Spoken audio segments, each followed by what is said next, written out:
Mesdemoiselles, mesdames et messieurs, bonjour à toutes, bonjour à tous, bienvenue sur le28.tv.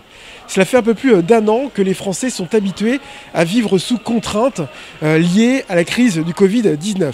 Des contraintes qui s'appliquent également aux commerçants qui ont pour obligation de faire respecter certaines règles sous peine de lourdes sanctions. L'État entend s'assurer que ces règles soient bien respectées. C'est la raison pour laquelle il envoie des agents pour s'assurer sur le terrain que les grandes surfaces jouent le jeu. Je me trouve aujourd'hui dans un hypermarché à Mainvilliers qui s'est fait contrôler par des services de la préfecture. Je vous propose de regarder ce reportage en images.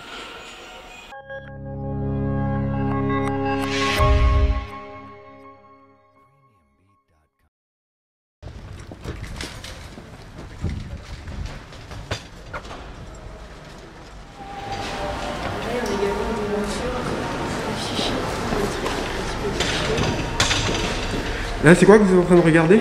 Alors là, on est en train de regarder les mesures mises en place pour le Covid, donc le gel hydroalcoolique et des mesures également pour les consommateurs de distanciation sociale.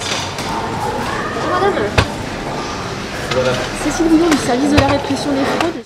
Malgré le retour du printemps, du soleil et du ciel bleu, l'État souhaite maintenir la pression sur les mesures imposées pour lutter contre le Covid-19, qui, contrairement aux élèves, n'est pas en vacances.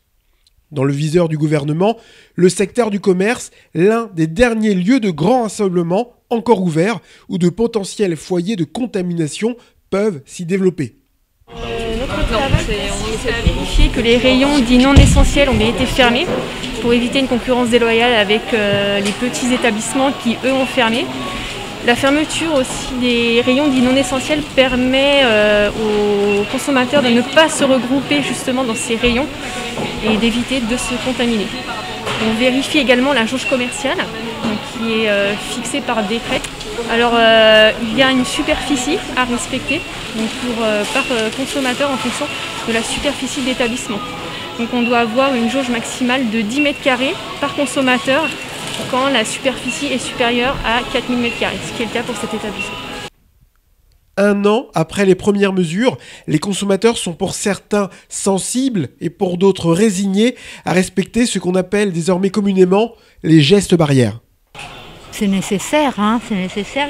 Bon, c'est bien marqué. Il faut essayer que chacun soit discipliné et le fasse parce que tout est mis en place. Et là, on est obligé de faire bien attention. Mais c'est pas toujours simple de respecter, facile de respecter les. Après, c'est une question d'habitude.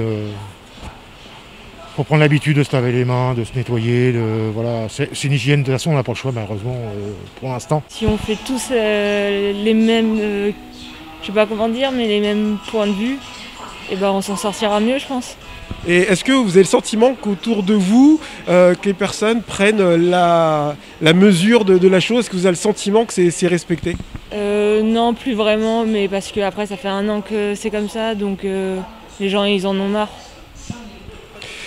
Alors ça fait presque un an, ça fait un an maintenant que les grandes surfaces ont l'obligation de réaliser certaines mesures pour respecter les gestes barrières, la disposition des gels hydroalcooliques. Est-ce qu'au quotidien, c'est quelque chose de compliqué à mettre en place au sein des services?